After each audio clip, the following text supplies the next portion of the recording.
What if the peaceful English village you trusted harbored a secret so dark, even Miss Marple almost missed it? A devoted mother vanishes without a trace, the last place she was seen? The ancient church at the heart of St. Mary Mead. Tonight, we unravel the sinister mystery behind the murder of the missing mum who vanished at church. Chapter 1. The Village of Whispered Secrets.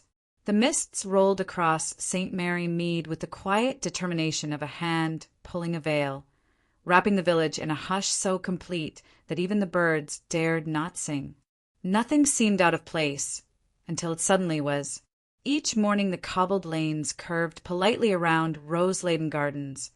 The small square held its breath beneath the clock tower's steady tick, and the air tasted faintly of hearth smoke and secrets.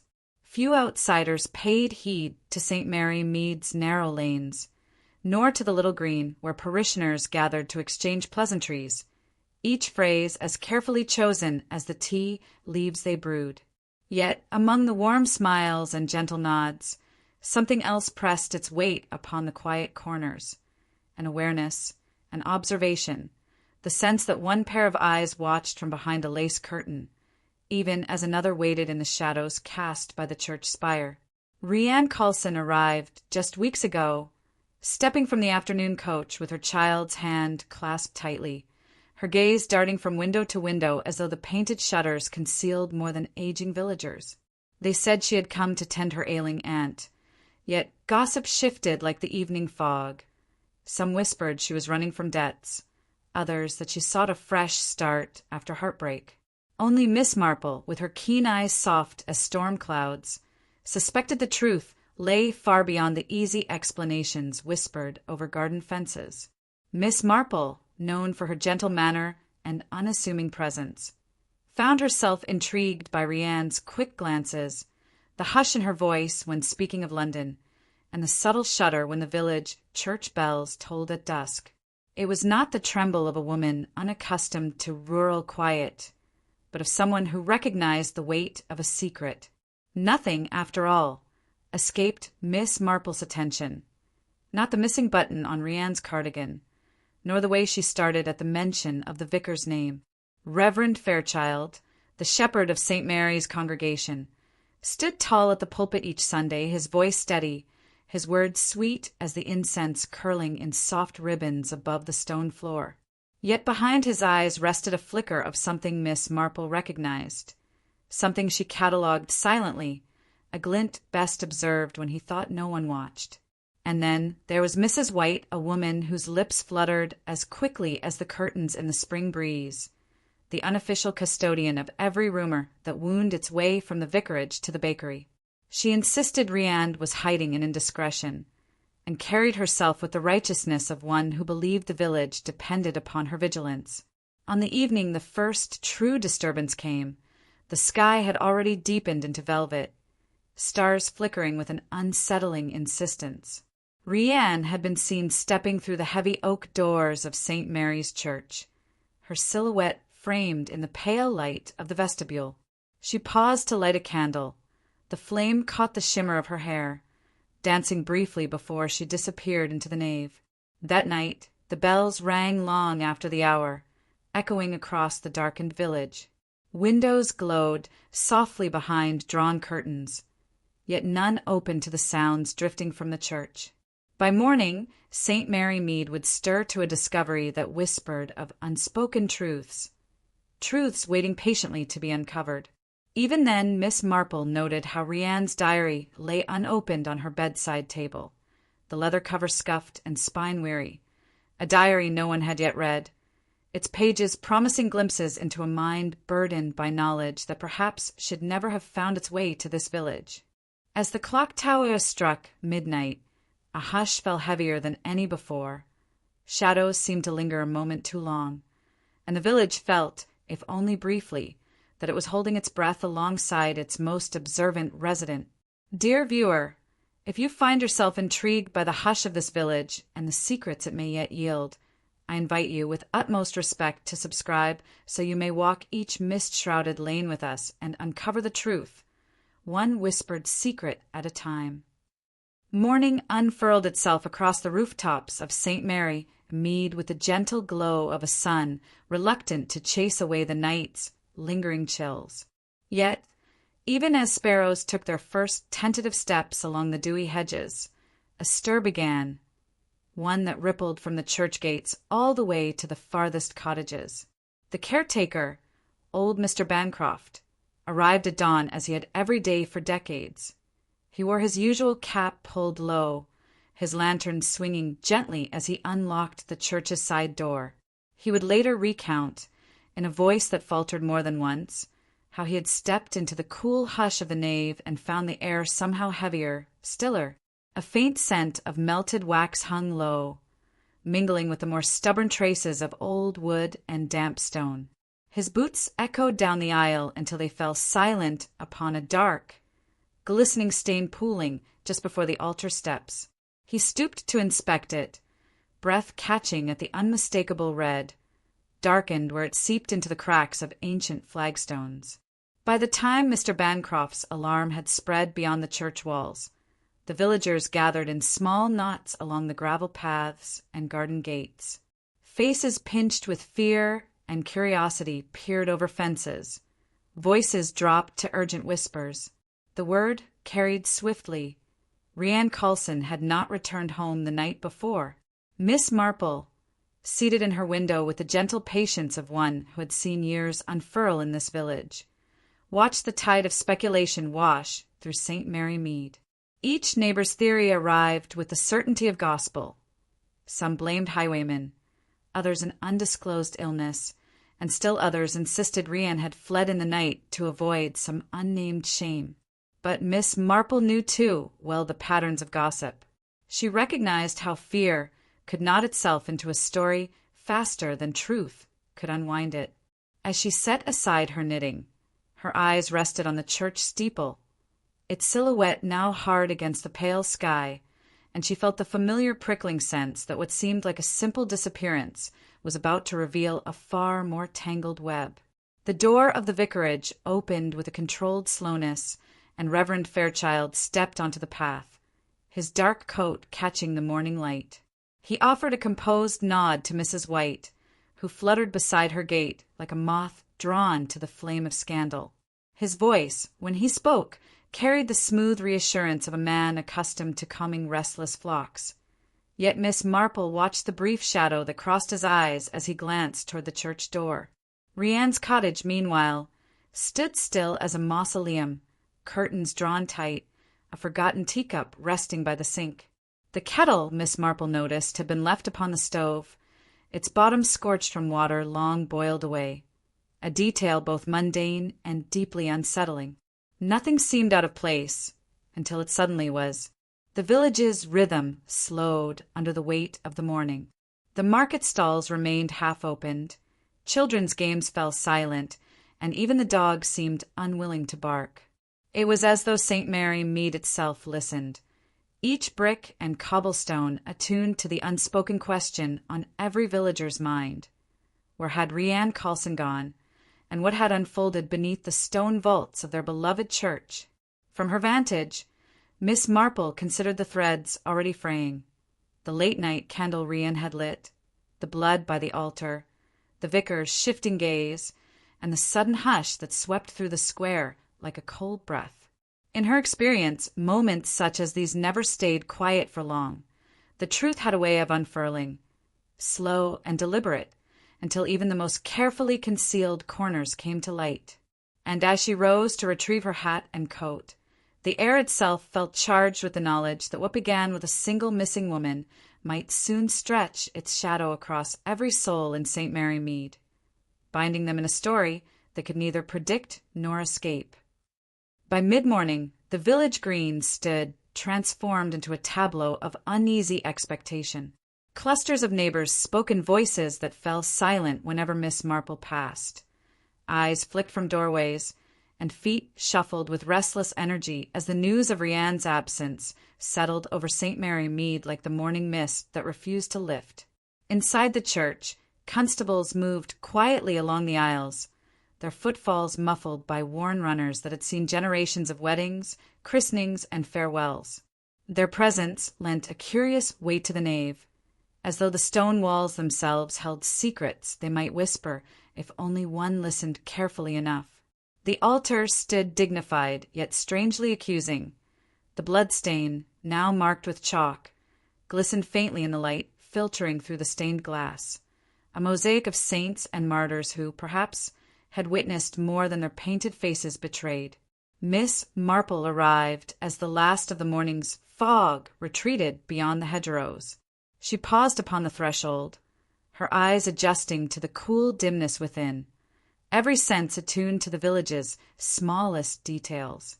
To most, the church smelled of lilies and wax. To her, it carried the faint, acrid edge of fear. The constables nodded politely as she moved past. They had learned long ago that Miss Marple's quiet observations often reached places no official inquiry could. She noted the vicar's coat, still damp along the hem as though he had spent more time outside than his story suggested.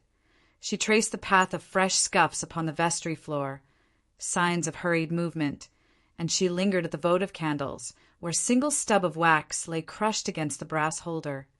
A small thing, yet small things in Miss Marple's experience often proved to be the hinges upon which the heaviest door swung.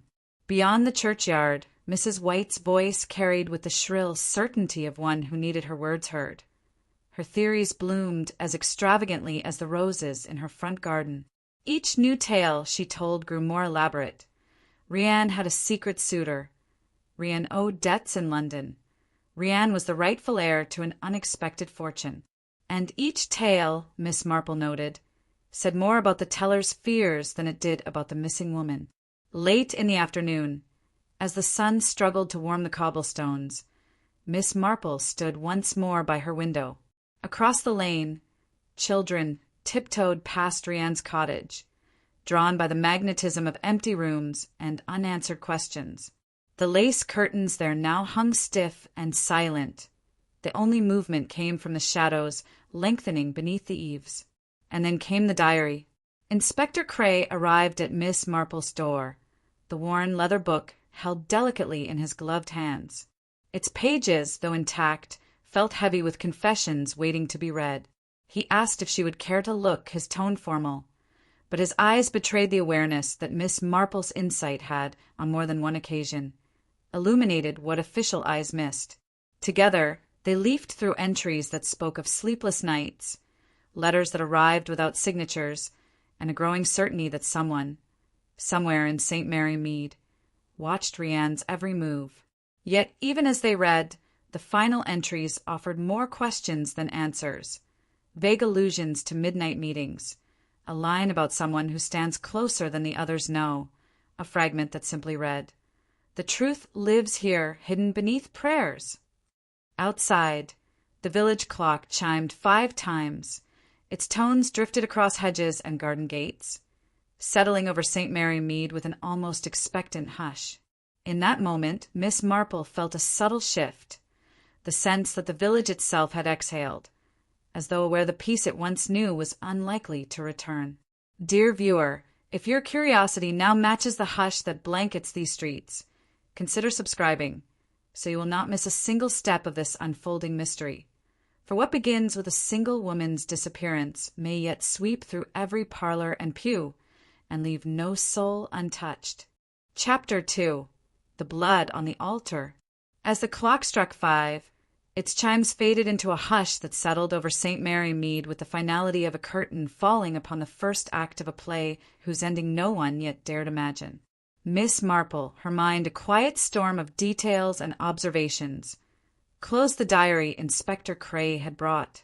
Its final entries echoed in her thoughts, each word a pebble dropped into the still waters of her reasoning, sending ripples outward toward conclusions that yet refused to form.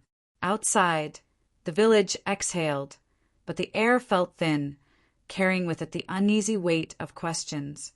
It was in this lingering stillness that evening crept upon St. Mary Mead, the sky streaked with purples and dusky blues as lanterns flickered awake in windows lining the lanes.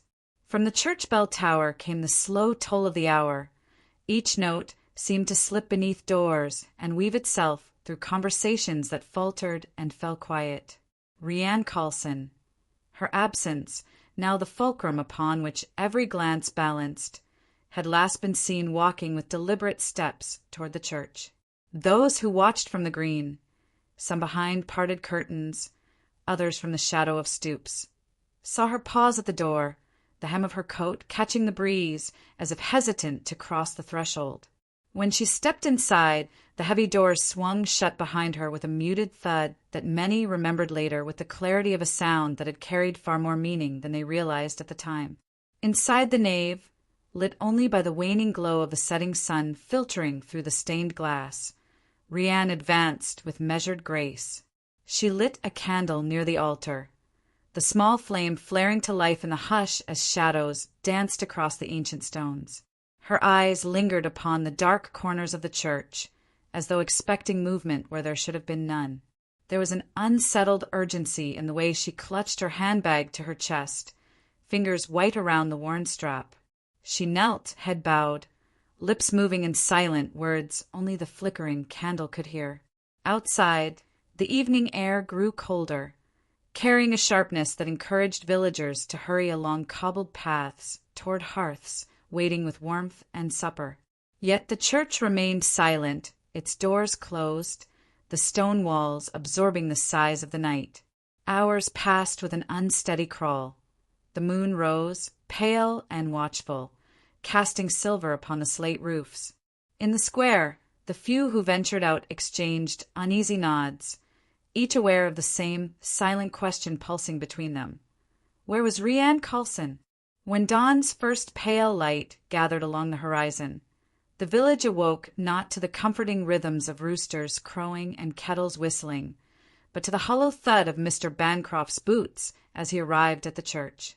His key turned in the lock with a reluctant scrape, and the door, when it opened, exhaled a breath of cool, stale air that seemed to carry a shiver into the morning mist. The caretaker stepped into the nave, his lantern's circle of light sweeping across pews that stood obediently in rows, each one empty, each cushion bearing only the gentle indentations of long-past congregants. But as he approached the altar, the light caught upon a dark, viscous stain spreading across the stones like ink from an overturned bottle. His gasp, sharp and reedy, cut through the hush, echoing upward to the wooden beams overhead. There was no sign of Rianne's body, yet the meaning of the stain was uncomfortably clear. By the time the village gathered along the church's low stone wall, the story had already begun to twist itself into a tangle of speculation and fear. Faces pinched with dread turned from the doors, whispers slithered across the green, and eyes darted to one another as if seeking reassurance they could not find. The vicar arrived late, his hair in disarray, eyes wide with the kind of tiredness that comes not from lack of sleep, but from the weight of knowledge unspoken. And in the midst of this quiet uproar stood Miss Marple, her posture serene, yet her eyes bright as she noted the small inconsistencies, the vicar's late appearance, Mrs. White's sudden certainty that Rianne had fled willingly, the odd hush that fell whenever Rianne's name was uttered near the church steps. Each detail slipped into her mind like beads on a string, forming a pattern only she seemed willing to see. Nothing seemed out of place, until it suddenly was. As morning bled into the softer light of late day, the green before St. Mary's Church transformed into a stage upon which every villager played a role they had neither rehearsed nor fully understood. Children peered from behind mother skirts, their wide eyes fixed upon the constables, moving deliberately in and out of the church's yawning doors. Old men stood with hats in hand, their murmurs carrying through the crisp air, while women gathered in tight circles, their words fluttering like startled birds. The constable's boots scuffed against the flagstones, the sound punctuating the otherwise delicate stillness. Now and then one emerged with a small cloth bundle or a folded paper, their faces careful masks betraying nothing. Miss Marple observed from the edge of the crowd, her hands resting lightly on the handle of her umbrella, which tapped the cobbles with a quiet precision whenever something interesting passed her notice. She had lived through many seasons of rumor in this village, Yet today's whispers felt sharper, as though each word carried the sting of suspicion. Mrs. White's voice rose above the hush with an insistence bordering upon triumph. She recounted how Rian had arrived with stories no one could verify, how the young woman had walked the lanes alone at curious hours, and how her letters, always hurried, never shared, hinted at a restlessness that no one could soothe. Miss Marple, listening with the patience of one who understood the mechanics of gossip, watched the lines of Mrs. White's face tighten whenever the vicar's name was mentioned. Reverend Fairchild himself appeared among the gathering just as the constables began cordoning the path to the church.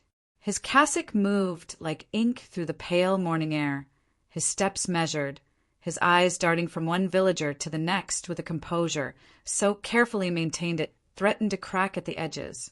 He paused only briefly to offer words of comfort, words that seemed to fall flat in the charged quiet, and then proceeded inside to speak with the inspector. Within the dim stone nave, the soft scents of candle wax and damp stone still mingled with something more acrid. Light filtered through the stained glass saints, casting thin beams upon the floor that highlighted the dark stain before the altar. Rian's handbag, retrieved from a side pew, was opened carefully by gloved hands. Inside lay her compact mirror, its silver frame dulled with fingerprints, and a small envelope sealed with red wax. The envelope bore no name, yet its presence struck Miss Marple as a message of some kind, one not intended to be read by just anyone. It was then that a constable emerged from the vestry with a find that sent the gathered villagers pressing forward with sharp intakes of breath. A scrap of blue fabric, torn roughly along one edge, its fibers unmistakably belonging to the scarf Rian had worn that night. But the vestry, locked from the inside since the previous evening, had not been opened until the caretaker's morning arrival, an impossibility that whispered of a hand moving where it should not have been. Inspector Cray's voice carried low, but clear as he addressed those assembled at the foot of the church steps. He spoke of caution, of patience, of the need for truth over rumor. Yet, even as he spoke, eyes shifted uneasily to Reverend Fairchild, who stood just beyond the constable's shoulder, his features pale beneath the fading light. In his hands, the vicar twisted a handkerchief with a motion so subtle many missed it, save Miss Marple, who watched each crease form beneath his fingers with the attentiveness of one reading a book others overlooked. From the cottages lining the green, faces appeared at every window, silhouettes framed in lace. The village felt at once smaller and stranger, as though the familiar lanes and stone walls had rearranged themselves overnight into something unfamiliar. Every villager seemed to carry a question they dared not voice. If Rian had truly left of her own accord, who then had bled upon the church floor, and why would her scarf be hidden in a locked room no one could have entered? Evening began its slow descent once more, drawing shadows long across the cobbles and inviting the night to creep into every corner. Lanterns were lit early, their warm light struggling to reach beyond the gloom gathering beneath hedgerows and eaves.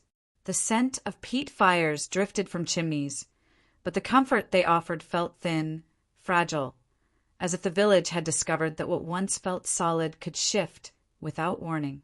And as Miss Marple moved quietly back toward her cottage, her mind turned over each fragment, each glance, each word, each object misplaced or left behind, like pieces of a puzzle whose image grew more unsettling the closer one came to seeing it whole. As the lamps flickered to life along the narrow lanes, their glow pooling upon the cobblestones like small islands of safety, the villagers of St. Mary Mead retreated into their homes, doors closed with gentle finality. Yet behind every shuttered window, conversations hushed and strained carried through rooms fragrant with simmering stews and fading afternoon tea. The sense of something appended lingered upon every tongue, an unspoken agreement that normalcy had, for now, slipped beyond reach. Miss Marple sat in her parlor as the embers in her hearth settled into a quiet red glow. She considered the curious weave of facts collected thus far, Rian's anxious candle lighting before the altar, the blood that lay so deliberately where faith and fear so often intersected, the torn scarf hidden where none ought to have placed it, the vicar's strange tension barely veiled beneath his clipped reassurances. She reviewed each fragment with the patience of one who understood that every mystery began as a tangle, requiring both time and subtlety to unravel. Outside, a gust lifted fallen leaves across the green, their skittering dance briefly audible between the slow toll of the church bell marking the late hour. From the darkness, shadows pooled to corners where once only friendly hedgerows stood. A lone constable passed beneath the gaslight, his silhouette distorted across the damp stones, his boots measuring the quiet with each step. The village, it seemed, was holding its breath. At the vicarage, a single light glowed at an upper window. Reverend Fairchild's figure moved behind a thin curtain, pacing in the manner of a man sorting through thoughts he dared not voice. He paused often, head bowed, hands clasped as if seeking a path through some unseen maze. The room behind him, dark but for the lamp's halo, offered no comfort to his restless pacing. Miss Marple, seated with her knitting resting untouched upon her lap, watched from her window, eyes narrowing slightly with every measured turn he made. Elsewhere, Mrs. White's cottage crackled with the energy of ceaseless retelling. The older woman's voice rose and fell as she entertained a neighbor, weaving tales from whispers gathered like autumn apples, each story juicier than the last, each detail shifting with the speaker's mood. Miss Marple understood such stories, knowing they often scattered more truth than they revealed. Yet even in exaggeration, they carried kernels of information ripe for the discerning ear. Meanwhile, Inspector Cray lingered in the nave long after villagers dispersed, his gaze sweeping the silent pews and vaulted arches as if they themselves might speak. He revisited the altar again and again, kneeling near the dark stain, his gloved hand hovering above the cold stone without touching. The constable beside him cleared his throat softly but said nothing. Even those trained to uncover secrets recognized when a place had fallen under a hush that demanded quiet respect. The envelope discovered in Rianne's bag rested upon the inspector's desk, its wax seal unbroken, its mystery deepening with every hour it lay unread. Miss Marple knew, as few did, that timing was essential in matters of this nature. To rush the opening of such a letter risked scattering meaning to the winds before it could be gathered. She resolved to let the night pass, to watch and listen as the village settled into its uneasy slumber, for darkness often revealed truths daylight preferred to keep hidden. Midnight arrived with a softness that belied the tension it carried. The church bell's final chime faded into the thick silence, leaving only the rustle of leaves against walls and the occasional creak of timbers shifting in old cottages. And though doors were locked and lights extinguished, St. Mary Mead felt far from asleep. The village sensed that answers were close, yet just beyond reach, like a figure glimpsed at the edge of lamplight, slipping out of view before one's eyes could focus. Nothing seemed out of place, until it suddenly was. And with that, the question of what unfolded within the ancient walls of St. Mary's lingered over St. Mary Mead like a fog that refused to lift, seeping into every dream and every wary glance shared the next morning. Chapter 3. The Night of Haunting Shadows. The final chime of midnight still echoed faintly across the silent lanes when St. Mary Mead awoke to a morning as hushed and uncertain as the night it left behind. Though the sun's first light cast warm gold upon the thatched roofs, the villagers moved through their tasks with a careful slowness, as though each step risked unbalancing a delicate equilibrium barely maintained. Doors opened only far enough for cautious eyes to watch the square, and conversations, once merry and open, fell to murmurs trailing into wary silences. Miss Marple, having spent the night sifting through the diary entries and fragments of conversation tucked away like pressed flowers between the pages of her thoughts, emerged from her cottage before the village stirred fully. She carried herself with quiet purpose, pausing at every gate and garden wall, greeting each early riser with a smile that concealed an alertness sharp enough to catch every flutter of hesitation, every word offered too quickly or withheld too long. She moved as one accustomed to noticing small, almost imperceptible shifts, creases in brows, darting eyes, hands that wrung kerchiefs until their edges frayed. At the bakery, Mr. Thompson's cheerful facade cracked ever so slightly when Miss Marple mentioned the late-night bells. His eyes flicked to the church tower before settling too steadily upon the loaves he lined in precise rows. She noted how his wife's fingers hovered at the till, as if anticipating a question no one had yet asked. At the butcher's, Miss Marple found Mrs. Hartley unusually terse. Her words clipped when the topic of Rianne's final evening arose, her apron damp at the corners from hands wiped nervously over and over again. Moving among these familiar faces, Miss Marple heard hints of something rarely spoken. The suggestion that Rianne had discovered more than mere small-town secrets, that she had carried with her knowledge capable of unsettling even those who lived most comfortably behind stone walls and polite smiles. Some spoke of church funds inexplicably light in the collection box, others of letters arriving from London, thick with words that left Rian pale and restless for days after. The Reverend Fairchild, when approached upon the green, lifted his chin with a practised serenity, yet his voice, smooth as honey, carried a quiver that Miss Marple caught like the faint tremor of a leaf disturbed by a hidden breeze. He assured her of his prayers for Rianne's safe return, his words measured, each syllable shaped with the precision of a man long schooled in the art of reassuring a congregation. Yet in the set of his shoulders, in the swift glances to the church door behind him, she read a man guarding something he dared not name. As evening neared once again, the village shifted in subtle, uneasy ways. Lamps were lit earlier than necessary. The sound of gates clicking shut carried farther on the still air. From somewhere within the church came the briefest flicker of candlelight, glimpsed by those passing quickly along the lane. Others swore they heard footsteps upon the nave floor long after the doors were locked for the night, a slow tread that halted just beyond the reach of the lantern's glow. In the garden of her small cottage, Miss Marple settled into her wicker chair, the diary open upon her lap, the hush of the village pressing close. She traced the final entries of Rianne's hand, lines that curved with agitation, words written with a haste that blurred the ink. One phrase repeated in Rianne's final night, "They know I see them." The implication trembled on the edge of clarity, beckoning Miss Marple onward. From the direction of the church drifted a sound so faint it might have been the settling of beams or the sigh of old stone. Yet in the silence it rang out with a clarity that stiffened spines, an echo of a voice, low and fleeting, carried on the air.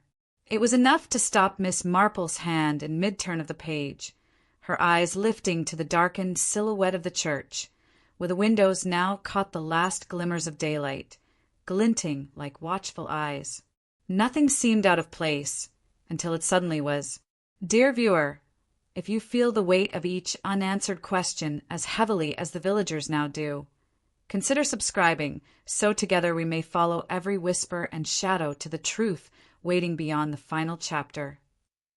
Twilight settled upon St. Mary Mead in a hush so complete that every footstep upon the gravel path seemed louder, every distant door latch sharper, every flutter of a night bird's wings more urgent. Lamps in windows glowed like watchful eyes, their light diffused through rippled glass, casting shifting patterns across cobblestones that had carried more secrets than any villager cared to admit. It was an evening that felt paused, suspended in that uncertain space between daylight's assurances and night's quiet confessions. Miss Marple resumed her gentle circuit of the village, pausing before Mrs. White's garden gate just as the older woman emerged with a basket of cuttings. Their conversation began with pleasantries, a nod to the roses still stubbornly blooming despite the season's change. But Miss Marple's questions soon found their way to the matter of Rianne's letters.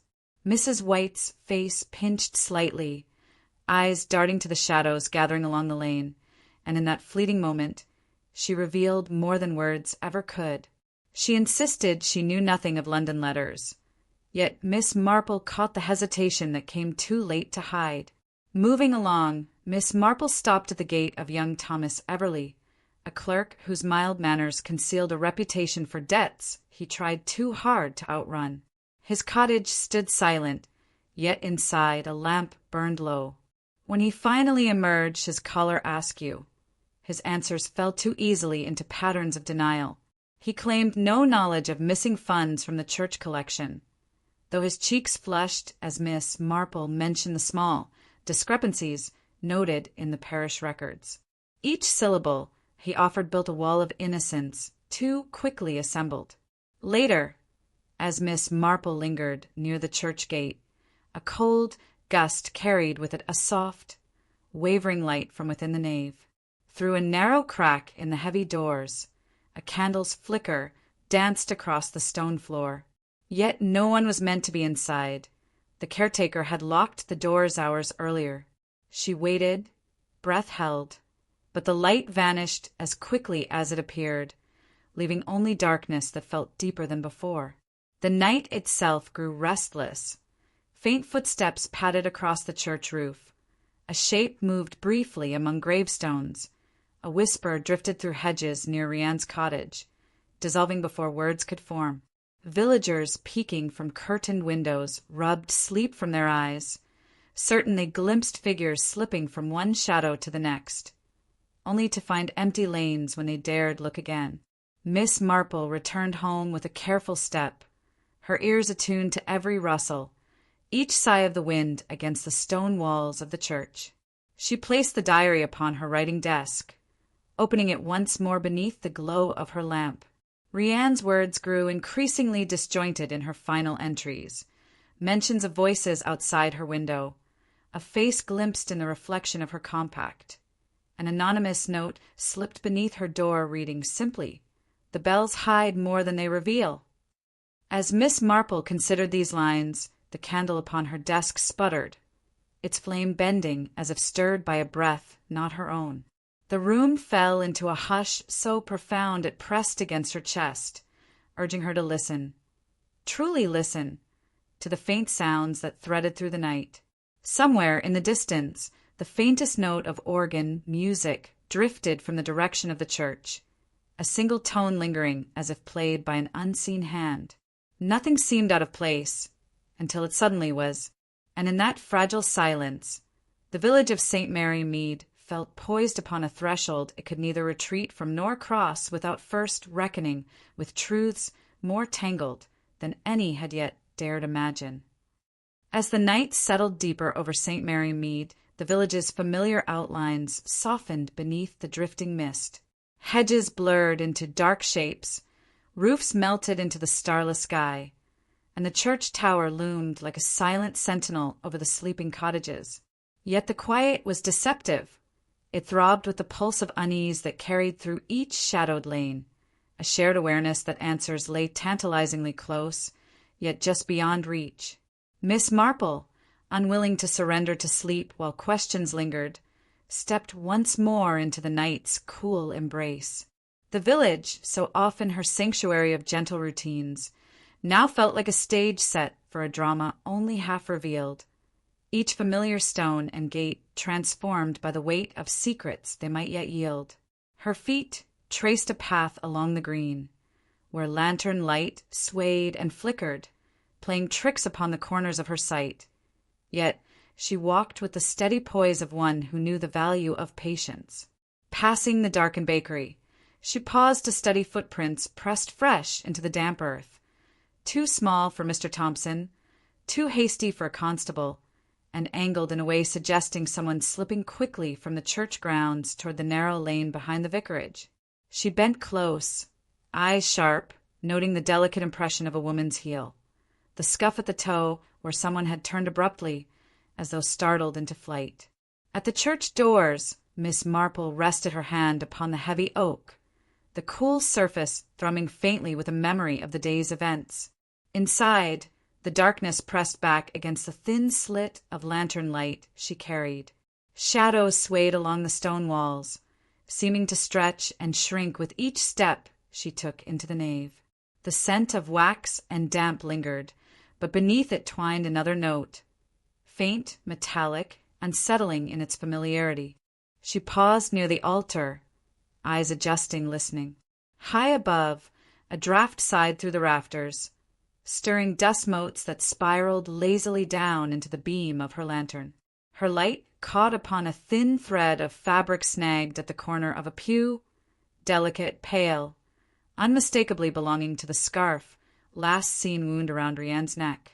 Yet it lay far from where her blood had darkened the stones, suggesting a struggle that moved beyond the altar's confines. A sudden creak echoed through the nave, sharp as a gunshot in the hush. Miss Marple's eyes swept the dark, lantern raised, but no figure emerged, no voice challenged her presence. The silence that followed felt thick and pressing, as though the very walls had tensed, waiting. From somewhere unseen, a soft scratching drifted, delicate yet unmistakable, the sound of something, or someone, moving beyond the vestry door. She stepped carefully, every sense alert, until the noise fell silent as swiftly as it began. The vestry door stood slightly ajar, though she knew it had been shut tight earlier. Peering inside, she found only the neat order of hymnals, the vicar's cassock hanging still, and a single candle stub melted across a brass holder. Its wick was dark, yet the scent of burnt wax lingered, fresh enough to stir the fine hairs at the nape of her neck. Back in her cottage, Miss Marple recorded her thoughts, her hand moving steadily across the paper despite the tremor of unease she would never show. Rianne's diary now seemed less a record of fear than a roadmap to the village's hidden undercurrents. Notes about missing money in the church accounts, cryptic references to a man in London who never signed his letters, a recurring phrase, "They will not let me leave," etched in increasingly frantic script. Outside her window, the village slumbered uneasily, lanterns glowing faintly beneath the rising mist. Yet, even in sleep, St. Mary Mead felt restless, as though each dream carried echoes of organ, music, drifting from the empty church, of footsteps along pews where none should tread, of a woman's whispered plea for help fading into the night. Nothing seemed out of place, until it suddenly was. Dear viewer, if you feel the mystery thickening with every turn of the night, consider subscribing, so you may join each step of this investigation, where truth waits behind every shadow and every carefully chosen word. Chapter 4. The Truth Beneath the Cross. As the church bells tolled the first hour of a new day, their slow, mournful notes seemed to reverberate through every lane and cottage of St. Mary Mead, drawing long shadows across dew-slicked cobblestones. The village awoke, not with the gentle reassurance of routine, but with the restless certainty that what once comforted them now stood at the center of a puzzle demanding to be solved. Even the sparrows that normally chattered from the hedgerows kept a wary silence, as though the air itself listened for the next revelation. Miss Marple stood once more before the church doors, their worn oak faces bearing the scrapes and scars of generations who had passed through with bowed heads. She traced a faint smear upon the handle, a reddish-brown stain overlooked by constables the night before, its placement suggesting a hurried exit rather than a peaceful departure. She noted how the door's ancient hinges bore fresh scratches, as though forced open more than once in recent nights. Nothing seemed out of place, until it suddenly was. Moving quietly through the nave, her lantern casting delicate arcs of light across stone pillars, she found her gaze drawn to the altar's carved cross, beneath which lay the faint outline of Rianne's blood, now dull and crusted into the seams of the flagstones. She paused, considering the words scrawled in Rianne's diary about secrets buried where faith was strongest, and turned her attention toward the vestry door. It hung open by a crack, just enough to catch a sliver of morning light, revealing the vicar's study beyond. Stepping inside, Miss Marple breathed in the stale scent of old paper and lingering incense. The room, lined with dark wood shelves heavy with prayer books, felt colder than the rest of the church.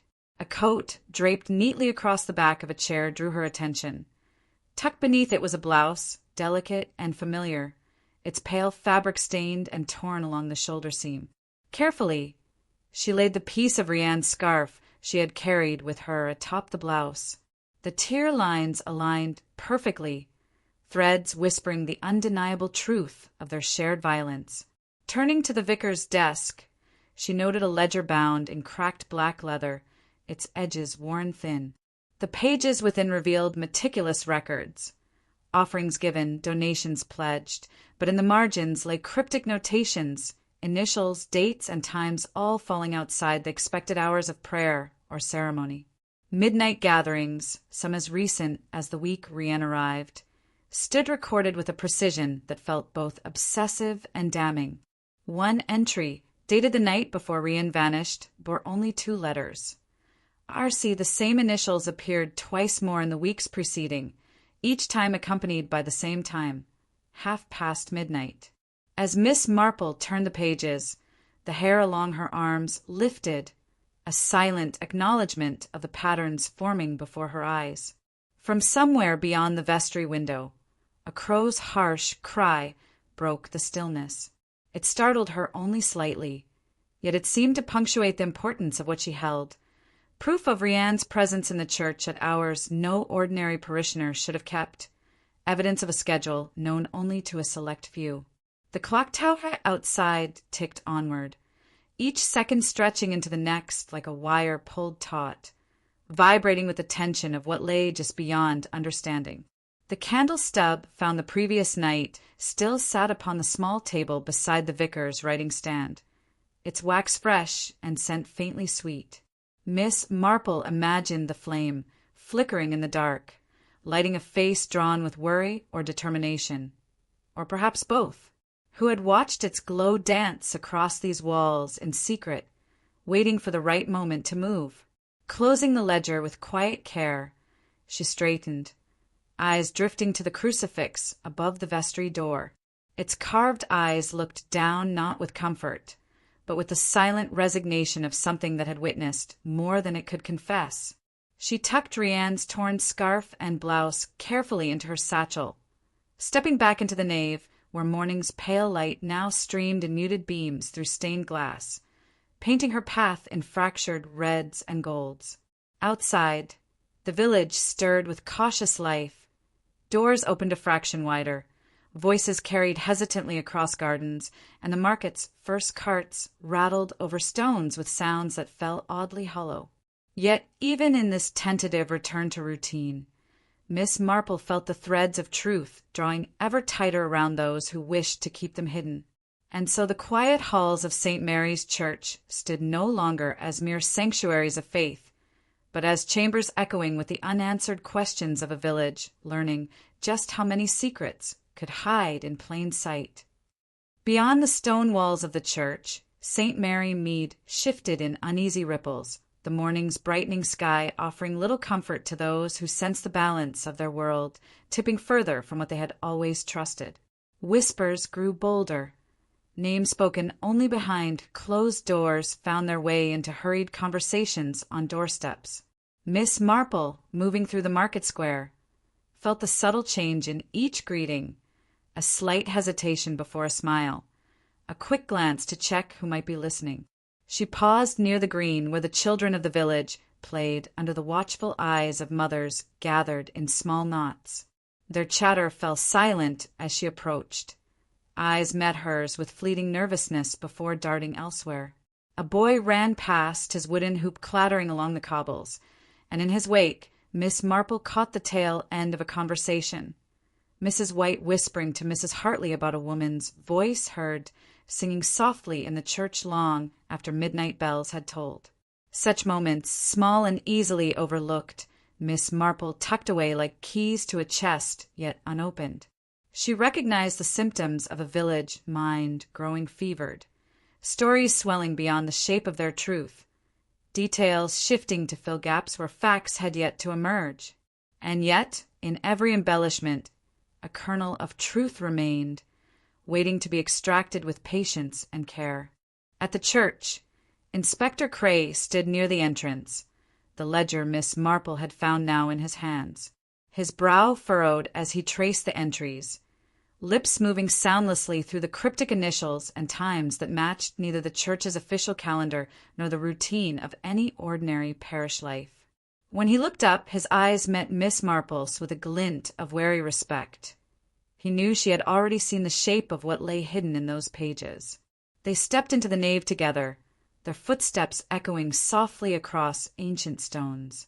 Inspector Cray asked about the torn blouse and scarf, about the entries marked R.C., and what she suspected they meant. Miss Marple answered with the quiet confidence of one who knew better than to speak in certainties too soon.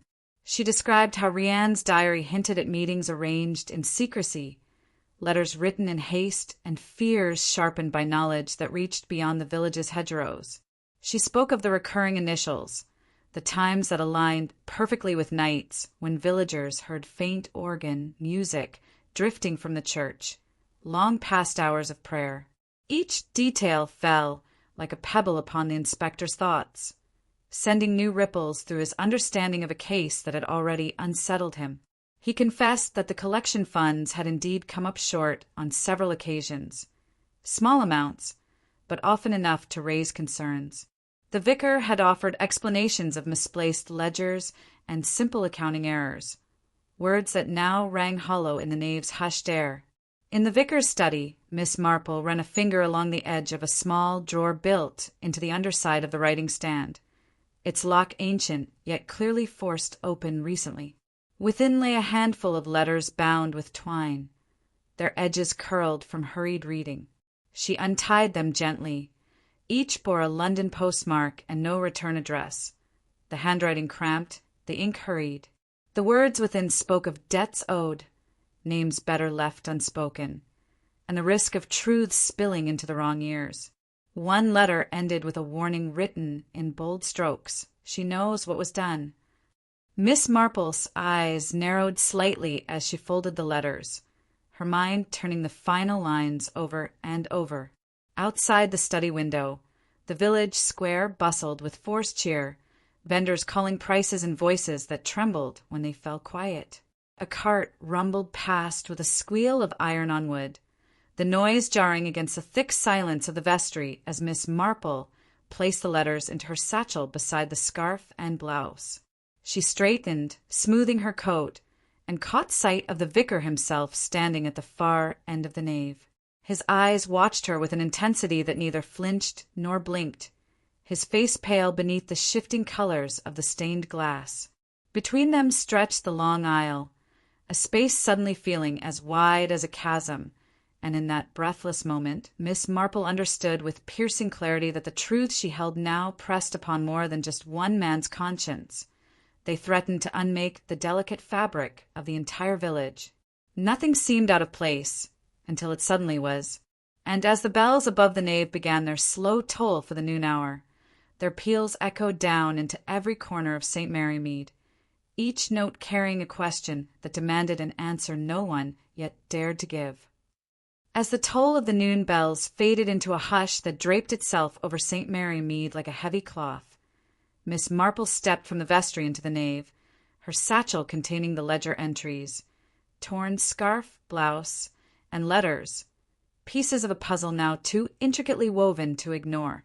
Sunlight streaming through stained glass cut the cool air with narrow beams of crimson and gold, crossing her path as she advanced with unhurried precision toward the vicar, who stood framed by the shadows near the pulpit.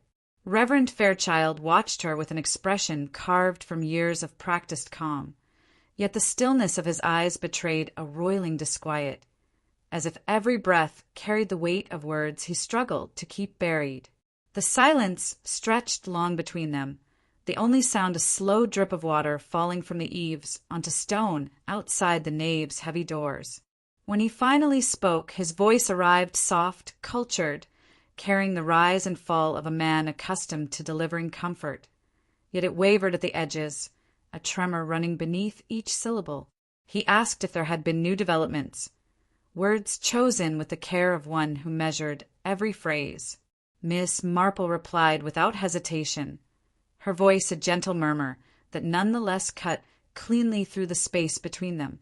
She spoke of the blouse, its torn shoulder matching perfectly with the scrap of Rianne's scarf, of the ledger, each midnight entry a quiet testament to gatherings that had no place in a house of worship, of letters written in hurried hands, each a confession of debts and threats no innocent vicar should have known. As she listed each piece, the vicar's fingers curled at his sides, his knuckles whitening, his gaze shifting to the floor where morning light fell across worn flagstones. He offered explanations small, hurried words about misunderstandings, oversights, and unfortunate coincidences. But his eyes never quite found hers again, darting instead to the shadows gathering along the nave's edges, as though he sought refuge in their quiet obscurity. Miss Marple recounted Rianne's final diary entries, lines written in trembling script, each growing more frantic, each more certain she was being watched by eyes hidden in plain sight. Rianne's words carried the fear of one who understood that what she knew had the power to upend lives carefully constructed upon silence. The diary's pages, filled with notes on missing collection funds and memories of nights spent in the cold hush of the church, painted a picture of a woman who had come seeking not sanctuary, but justice. In the space between confession and denial, the air felt tighter, pressing upon every breath.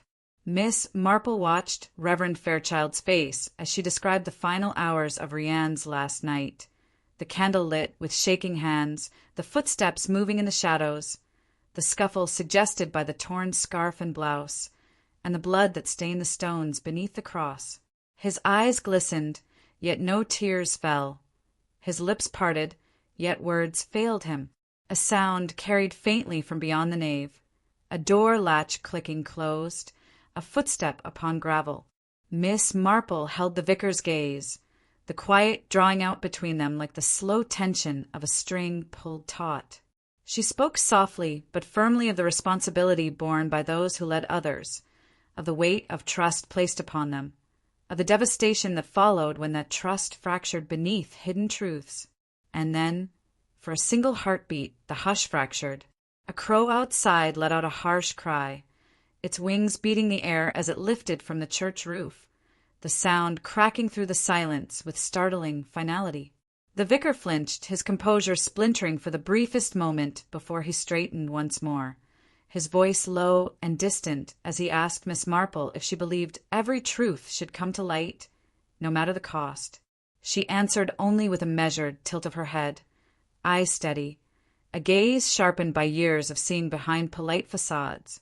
The question hung in the air, heavier than the shadows now creeping across the nave as clouds gathered outside, dimming the light and casting long fingers of dusk into the corners of the church.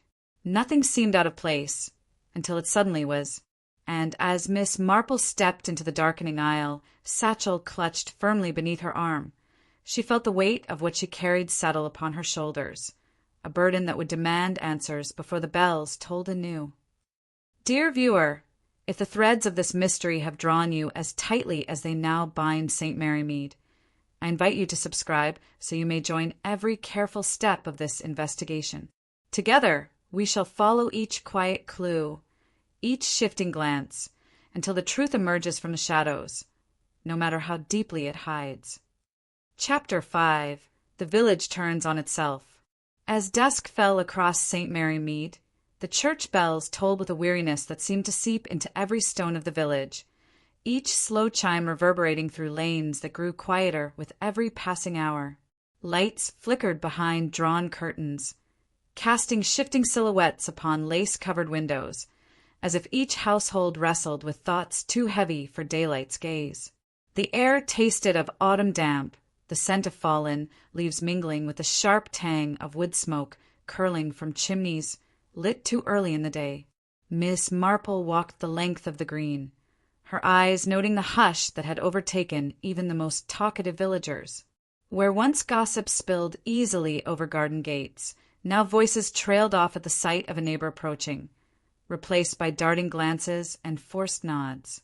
The quiet that settled between them carried the brittle sharpness of suspicion, a sense that each polite greeting masked a question no one dared ask outright. who among them still held secrets that could unravel the lives of all. The constables, who had begun their investigation with a measured courtesy, found themselves shifting strategies as villagers grew restless and contradictory. Stories once offered freely began to fracture. Recollections of that night twisted to suit changing fears.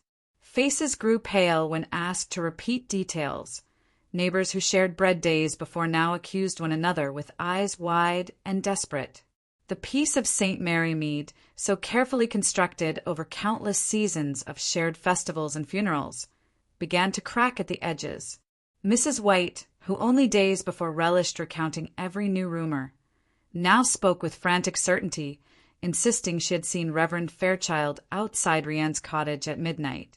Yet just hours later, she told another she had glimpsed Thomas everly sneaking from the church vestry under the thin light of the moon. Young Thomas, for his part, swore he had been ill in bed, but his sister claimed to have heard him return near dawn, boots wet from the grass. Each accusation drew a new line of suspicion across the village map, a web extending from cottage to shop to church. Inspector Cray's frustration grew as he stood in the square, his voice crisp but tired as he tried to piece together statements that slipped through his hands like water. Miss Marple, watching from a bench beneath the bare limbs of a chestnut tree, saw not just the contradictions but the fear rising behind them, a fear that gnawed at patience and twisted memories until even the most honest among them began to doubt their own recollections. Then came the disappearance.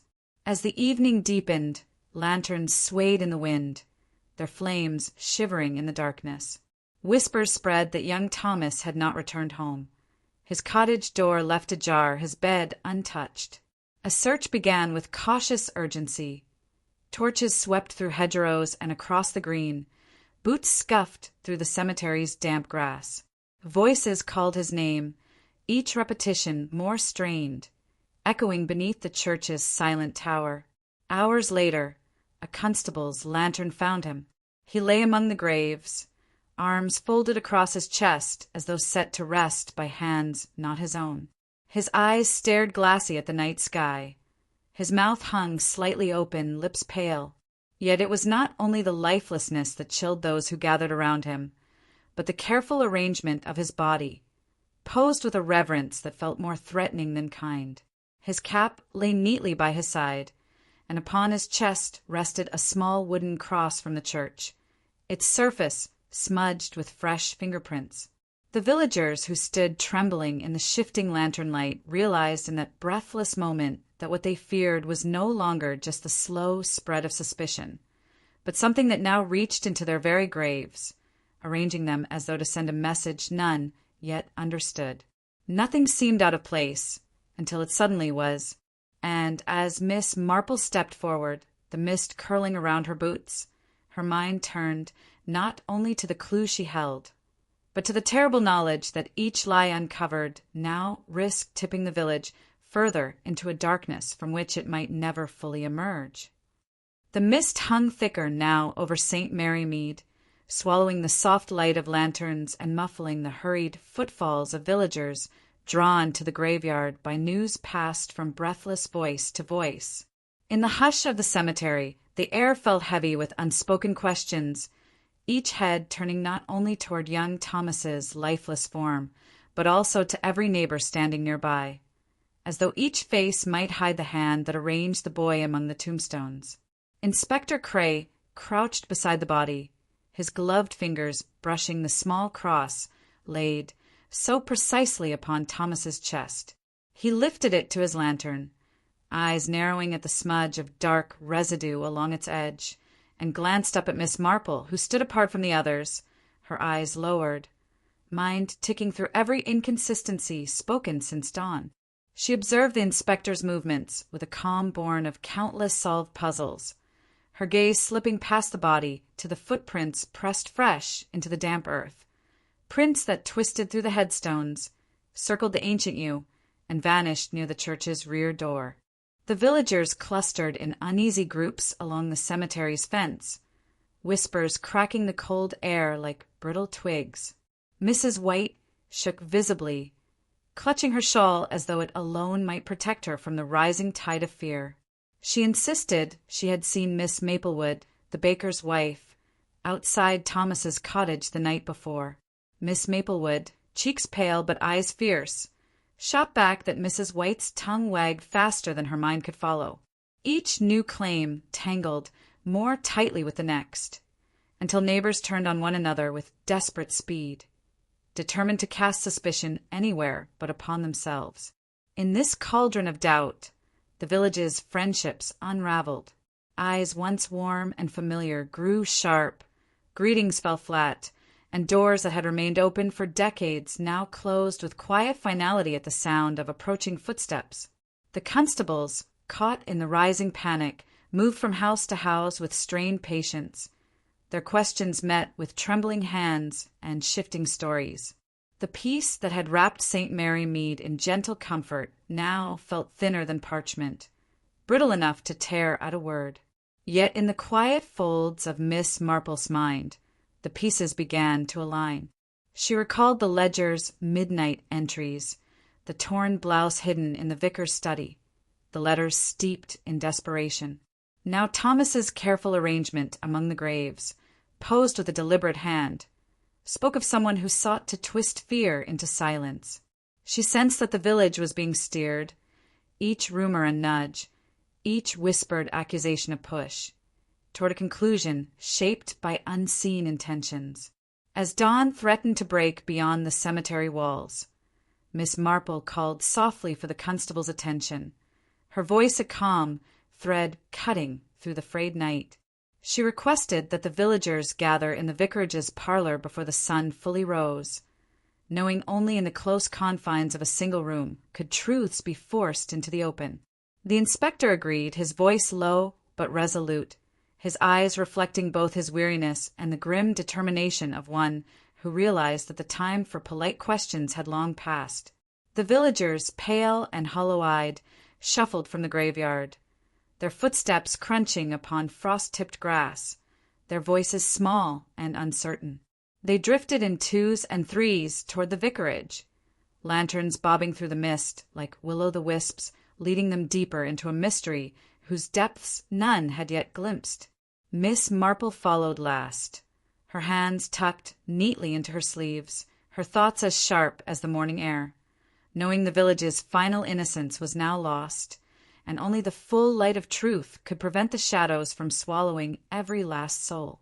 Nothing seemed out of place, until it suddenly was, and as the final bell rang softly from the church tower, its tones fell across St. Mary Mead with the quiet promise that dawn would not bring peace, but revelation. The villagers filed into the vicarage's parlor one by one, their eyes darting from dark corners to the faces of neighbors they had known for lifetimes, yet now found themselves doubting with every tremble of a hand or averted gaze. The room, once a warm haven of tea and gentle conversation, felt charged with an electricity that cracked along each whispered breath. Heavy drapes blocked the dawn light, lamps glowed with a fragile yellow hue, and the hush was so complete it seemed even the floorboards dared not creak. Miss Marple stood before the hearth, her eyes sweeping the assembled crowd. Beside her, Inspector Cray shifted with quiet restlessness, his notebook tucked against his chest, pencil poised but unmoving. Each villager sat with shoulders drawn tight, feet placed just so, as though the wrong movement might shatter the delicate balance holding their gathering together. Outside, the mist pressed against the vicarage windows, soft as breath upon glass, yet it seemed to loom, thickening with each passing minute. With a nod to the inspector, Miss Marple began to recount every fragment gathered, the torn scarf and blouse hidden in the vicar's study, the ledger entries marking secret midnight meetings, the letters traced to London, whose words spoke of desperation and threats, and now, Thomas's body found posed with a reverence masking cruel intent. Her voice, though soft, cut through the stifling air, her words weaving the scattered pieces into a tapestry that revealed a pattern none could deny. As she spoke, eyes darted to Reverend Fairchild, his face pale as candle wax, hands clasped tight enough for knuckles to gleam white. Mrs. White's lips quivered as she murmured denials under her breath, each one louder than the last, until they choked into silence. Mr. Thompson shifted in his chair, the wood groaning beneath him as he avoided every gaze. One by one, secrets pressed outward from their holders, cracking the thin walls of politeness until words spilled like water breaching a dam. Miss Marple's voice softened as she described the recording device discovered among Rianne's belongings, a small, unassuming contraption hidden in a handbag, its reels filled with the hushed tones of villagers speaking words never meant to reach beyond these walls. The inspector stepped forward with the device, placing it upon the vicar's table. As the first recording hissed softly to life, voices filled the parlor. Confessions of debts unpaid, fears spoken in confidence, names whispered with dread. Faces blanched, eyes fell to lapse, and in that low chorus of recorded voices, the villagers heard themselves reflected back with a clarity more damning than any accusation. The constables stood at the door, their presence quiet yet unyielding, a reminder that the time for avoiding truth had passed.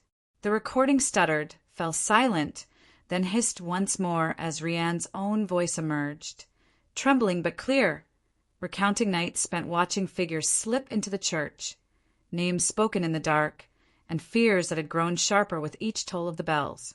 The room held its breath as Miss Marple lifted her gaze to the vicar. His eyes met hers with a hollowness that spoke of long nights spent weighing whether silence could shield him. She asked, voice low but unflinching, if he still claimed he had nothing to hide. The vicar's mouth opened, yet no words came. His eyes flicked to the villagers, to the inspector, to the dark corners of his own home, and fell at last to the floor. Nothing seemed out of place, until it suddenly was, and as the first thin beams of dawn finally pierced the parlor's drawn curtains, catching dust motes that danced in the trembling light, the gathered villagers realized the night had not ended with Thomas's discovery. It had only begun to reveal a truth that would demand a reckoning far beyond the graveyard stones or the vicarage's walls. Chapter 6. The Face of the One Who Knows. The pale dawnlight slipped at last through the parted curtains of the vicarage parlor, falling upon faces drawn taut with sleepless nights and secrets left too long unspoken. Dust motes danced upon its beams, like silent witnesses to words that could never again be unsaid. In the hush that followed the final hiss of Rianne's recorded voice, the villagers sat unmoving, the air thick with the knowledge that what had been hidden among them was now laid bare. Miss Marple, her hands resting lightly upon the back of a high-backed chair, stood with the calm poise of one who understood that truth, once set free, moved of its own accord. Her eyes swept the room, pausing upon each face with the quiet assurance of a mind that saw not just what was said, but what was left trembling behind lowered eyes and pressed lips.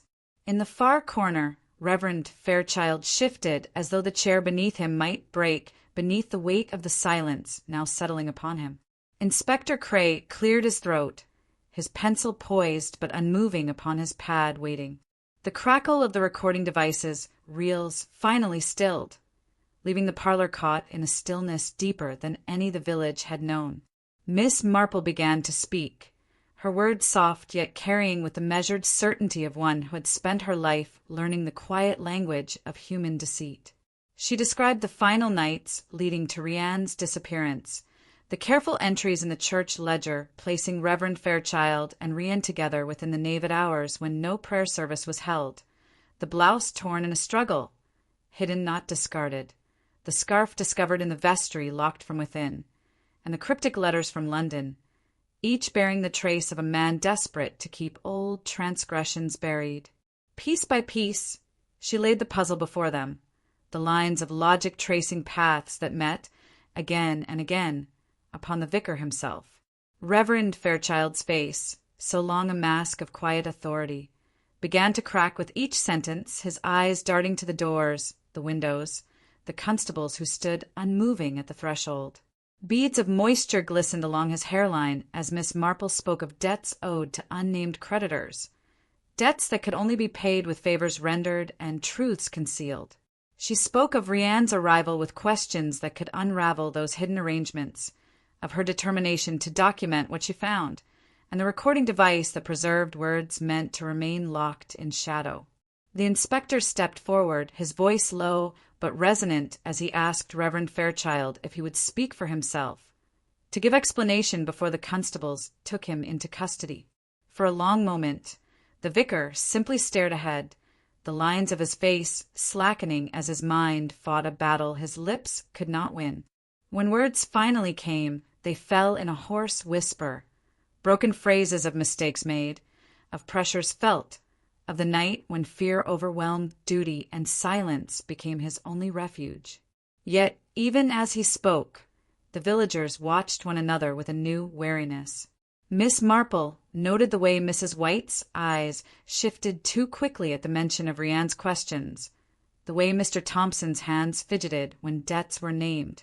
She knew what the room felt too stunned to accept, that while the vicar's hand had moved first, others had aided him, deliberate or desperate, in weaving the quiet complicity that had allowed the night's darkness to stretch so far. The constables stepped forward at the inspector's nod, hands resting upon Reverend Fairchild's shoulders, the soft creak of leather straps loud in the quiet. Miss Marple's eyes lifted to the villagers, her voice steady as she reminded them that no secret, no matter how carefully guarded, could remain hidden when those who carried it believed silence safer than truth. Nothing seemed out of place until it suddenly was, and as the church bells began to toll softly for the morning service, their notes carried a mournful edge, ringing across the mist-laden village with a quiet promise that St. Mary Mead's peace had been forever altered. Dear viewer, if you have felt each step of this unraveling mystery, consider subscribing so you may see how the final truths unfold in these quiet lanes, where the past always finds its way to the present. As the bell's final peal faded into the misty morning air, the villagers stood clustered upon the vicarage steps, eyes fixed upon Reverend Fairchild as he was led across the green by constables who moved with grave precision. The early light glistened upon dewdrops clinging to hedges, their delicate sparkle mocking the heaviness that had settled upon every heart now forced to reckon with the knowledge that the man who had once blessed their children, married their kin, and prayed over their dead had harbored a darkness none dared suspect. But Miss Marple knew that the matter did not end with Reverend Fairchild's confession. The hush among the villagers carried a wary, unfinished edge. Conversations began in nervous fragments, whispers of who else might have known, who might have benefited from Rianne's silence, who had kept watchful eyes trained upon the young mother's every step. These words spread like a quiet fever through the gathering crowd, turning neighbor against neighbor with doubts sharpened by fear. In the vicarage parlor, Inspector Cray opened Rianne's recording device once more, fingers working the delicate mechanisms until the final reel fell into his hand. He held it up to the morning light, filtering through the window, its thin tape gleaming faintly as if reluctant to surrender its secrets. Miss Marple urged him to play it immediately, knowing the longer the truth hid behind its metallic coil, the more power it held to twist hearts and sow division. The reel spun with a lower, the room's silence deepening as Rianne's voice emerged, breathy, tense, words spilling in hurried whispers recorded in what must have been her final hours. She spoke of overhearing hushed voices in the vestry, of hearing Fairchild plead with someone he called friend to help quiet the questions she carried, of money-changing hands and small envelopes tucked beneath hymnals. But more chilling still were the voices she captured in quiet exchanges, familiar tones now recognized by every ear in the room. Mrs. White's clipped syllables, Mr. Thompson's hasty stammer. Each word played upon the recording stripped another layer from the village's comforting illusions, exposing the tangled web of quiet bargains struck in shadowed pews. The words fell heavy upon the villagers gathered within earshot. Tears welled in eyes too proud to let them fall. Faces turned away to hide shame now impossible to ignore. Inspector Cray paused the device, his gaze sweeping the villagers. He asked plainly who else wished to speak, before the constables carried them away one by one. Yet the hush that followed seemed thick enough to swallow every word unspoken. A child's wail rose from somewhere near the church gates, shrill and sudden, its rawness snapping the crowd from its paralysis. Mothers pulled children close. Fathers clenched fists at their sides, as if bracing for a storm none could see, yet all could feel pressing near. Miss Marple watched each shifting face with the patience of one who knew that guilt took many forms, some loud with panic, others quiet with resignation, and that silence itself could ring louder than any confession. She noted every flinch, every sideways glance, and filed them among the details already woven into her mind's tapestry of what had unfolded in St. Mary Mead. Outside, the first police motor car rolled slowly down the village lane, its quiet rumble drawing eyes to the horizon where mist still clung to the fields. Its presence confirmed what every heart now accepted. The village's serene facade had crumbled, its polished surface revealing cracks too deep to mend with kind words or polite denials. Nothing seemed out of place, until it suddenly was, and as the constables began moving among the villagers with soft voices and firm hands, dawn's weak light fell upon faces once full of trust, now clouded with the certainty that more secrets remained, waiting for the courage or desperation required to bring them to light. The constables moved through the villagers with deliberate care, their voices low but firm, as they gathered those named upon Rianne's recording. The hush of the morning, broken only by the soft crunch of boots upon gravel and the faint creak of gates swinging closed, seemed to press upon St. Mary Mead like a weight of collective shame. Faces that once greeted each other with easy smiles now passed without a word, eyes lowered, hearts heavy with the knowledge that trust, once fractured, was not so easily restored. Miss Marple watched from the vicarage steps, her hands folded before her, her expression serene, yet sharpened by the certainty that what had been revealed thus far was not the full measure of what remained hidden. The threads of deception that ran through the village were knotted far deeper than the vicar's quiet treachery or the villagers' hurried complicity. She knew that beneath each hurried denial, each carefully worded half-truth, lay the echo of choices made long before Rianne's arrival, choices now laid bare by a chain of events none had foreseen. Inspector Cray joined her upon the steps, his gaze distant, the lines of his face drawn tight with the burden of his duty. He spoke softly, more to himself than to her, of how quickly the peace of a place could shatter, how easily those bound by shared history could turn upon one another when the thin veil of civility was stripped away. Miss Marple listened, nodding gently, her eyes upon the horizon where the mist began at last to lift, revealing fields glistening with the dew of a morning that felt colder than any before. The recording device, its reels now stilled, sat upon the vicar's table, a small and unassuming object that had unpicked the careful stitching of the village's collective story. Yet, as Miss Marple's thoughts turned over each word Rianne had left behind, she recalled the final note, a letter discovered among Rianne's belongings, its envelope smudged, the seal broken as if by a trembling hand.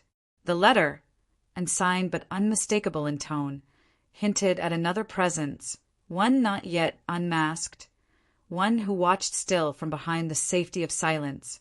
Its final line, penned in a hurried scrawl, remained fixed in Miss Marple's mind. "You are closer to the truth than you know, but one of us remains free, and will do what must be done to keep it so." The inspector listened as she recounted the letter's contents, his expression darkening with the understanding that the work ahead had not ended with Fairchild's confession or the villagers' reluctant admissions. He dispatched a constable to London, papers in hand, determined that no stone be left unturned in pursuit of the name still hidden within Rianne's final warning.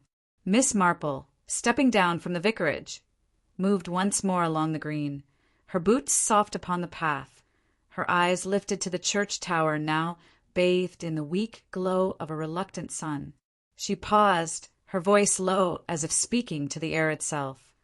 The quietest villages often hold the darkest sins. Nothing seemed out of place, until it suddenly was, And as the village of St. Mary Mead stirred beneath the weight of a dawn that promised no easy peace, the question that haunted each heart was no longer what had been done, but what price might yet be paid before all was truly revealed. Dear viewer, if you have followed this path through shadowed lanes and quiet confessions, I invite you to subscribe, so together we may see how the last veil of secrecy is lifted and the final piece of the puzzle laid bare. Chapter 7. The Tolling Bell. As dawn unfurled fully over St. Mary Mead, the mists that had cloaked the village for days began to recede, revealing rooftops glistening beneath a reluctant sun. The quiet lanes, so recently alive with hurried whispers and muffled footfalls, lay still once more, yet the air hung thick with the residue of words that could not be unspoken. Curtains shifted at every window. Eyes peered between lace and glass, watching each slow movement of constables clearing the last of the crowd from the green. Miss Marple, having stood among those who bore witness to Rianne's final words and the vicar's quiet confession, turned from the vicarage gate with a sense of weary purpose. Her boots crunched softly along the gravel path leading to her own small cottage, the click of the latch behind her a sound that echoed in the silence as if punctuating an ending. Or perhaps, she considered, a pause before something yet to come. The village appeared unchanged to the untrained eye. Hedges trimmed neatly, roses lifting their pale heads in the morning breeze, the church tower rising above it all in dignified quiet. Yet Miss Marple felt the tremor beneath the village's orderly surface, as if each stone and timber held a new tension, an awareness that peace had been disturbed by truths once buried too deeply to imagine. The knowledge weighed heavily upon her as she stepped into her parlor, her eyes drifting to the tidy rows of books lining the shelves, volumes that had kept her company through countless mysteries, yet never before felt quite so needed to steady her mind.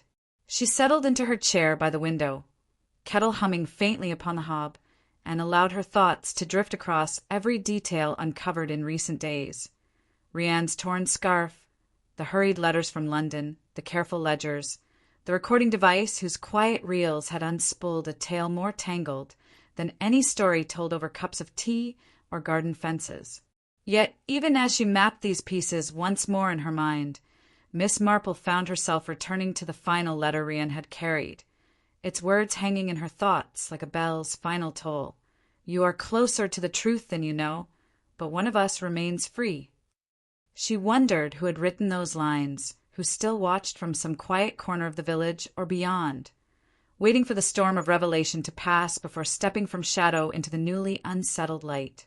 Her gaze fell upon the church's silhouette rising over rooftops beyond her window, and she felt certain the answer lay not in distant cities or among strangers, but within the walls of St. Mary Mead itself. Outside, a child's laughter drifted up from the green, thin and tentative, as if testing whether innocence could yet find a place among stones newly stained with secrets. A small boy tumbled among autumn leaves near the churchyard gate, his game unnoticed by those too busy repairing fences or whispering from doorsteps. His hands dug into the soft earth, rooting for imagined treasure, until his fingers closed upon something cold and hard. Nothing seemed out of place, until it suddenly was, and as the child lifted a small, dirt-smeared locket into the morning air, its delicate chain catching the light, the village seemed to hold its breath once more, the bells above the church poised as if waiting to toll in answer to this final, unexpected discovery. The boy stood motionless upon the damp grass, his small hand raised, the locket glinting faintly with each breath of wind stirring the mist that still clung stubbornly to the churchyard stones. His eyes, wide and unsure, turned first to the church doors, then to the cottages beyond the green, as if seeking an adult who might tell him what treasure he had found, or what curse it carried. Around him, leaves rustled in uneasy whispers, stirred by a breeze that slipped through iron gates and over crumbling headstones. Word of the discovery traveled with unsettling speed. The boy's mother arrived first, breathless and pale, gathering him close even as her eyes fixed upon the locket hanging from his small fingers. Behind her came Mrs. White, who gasped audibly as she recognized the delicate silver filigree she herself had once admired upon Rian's neck. Soon others gathered in hesitant knots, drawn by the sense that this single object, pulled from the earth by innocent hands, might yet speak truths even Rian's recorded words had left unsaid. Miss Marple appeared at the edge of the churchyard, moving with deliberate calm, her eyes already fixed upon the small shape glinting in the boy's hand. She approached through the parted crowd, her footsteps quiet upon the grass, the hush deepening until even the autumn birds seemed to pause their songs. Gently, she knelt before the boy, her hands open as she spoke in a voice soft enough to ease the fright from his eyes. He let the locket drop into her palm, its chill pressing instantly into her skin as if carrying the lingering breath of secrets still alive.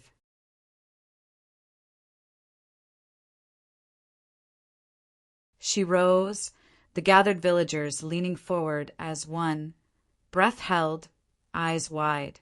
Miss Marple turned the locket in her fingers, her gaze catching upon the delicate hinge and the small catch that had kept it sealed until the restless hands of a child had broken its long silence. With a careful motion, she opened it, revealing within 2 small, faded photographs. One face they recognized at once, Rian herself, her features softened by youth and a gentle smile that now felt achingly distant. But it was the second photograph that drew a collective gasp from the crowd, the image of another young woman, eyes dark and solemn, framed by hair swept back in a style unfamiliar to some of the village's younger residents. Her name, spoken hesitantly from the lips of an older man at the back of the gathering, fell upon the hush like a stone cast into still water. Lydia Brown, she disappeared 20 years ago, never found. Miss Marple's eyes narrowed with a sharpness that belied the softness of her expression. She recalled Lydia's name from old parish records, her quiet notes on a case once dismissed as a girl who ran off to London, leaving heartbreak in her wake. Yet here, in Rian's locket, was proof of a connection that bound the vanished past to the violent present, an unbroken thread weaving through decades of silence, now exposed by the unguarded play of a child's game. Inspector Cray stepped forward, voice measured but strained, asking who last saw Lydia, who had kept her memory alive in whispers but not in action. Eyes flicked among the gathered faces, feet shifted upon the grass, and for a moment longer, no voice rose to fill the hush. The bells above the church stirred in a faint gust, their bronze mouths yawning wide as if they, too, waited for an answer. Nothing seemed out of place, until it suddenly was, and as Miss Marple slipped the locket carefully into her pocket, she felt the village's gaze settle upon her with a mix of fear and hope, as though all now understood that Rian's death had not ended the matter, but reopened a wound that stretched far beyond what any had imagined. As the locket disappeared into Miss Marple's pocket, a murmur rippled through the gathered villagers, small, uncertain voices rising like the first gusts before a storm, carrying questions formed in the space between fear and dawning understanding.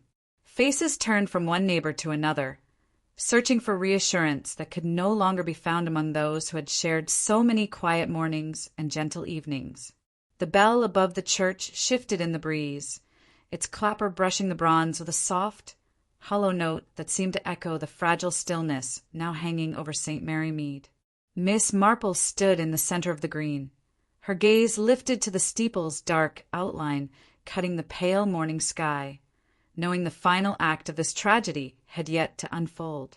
Inspector Cray stepped beside her, his expression grim but resolute as he ordered the constables to expand their inquiries, to reopen the long cold files of Lydia Brown's disappearance, and to seek out every forgotten corner village memory that might yield a name, a motive, a thread connecting past and present.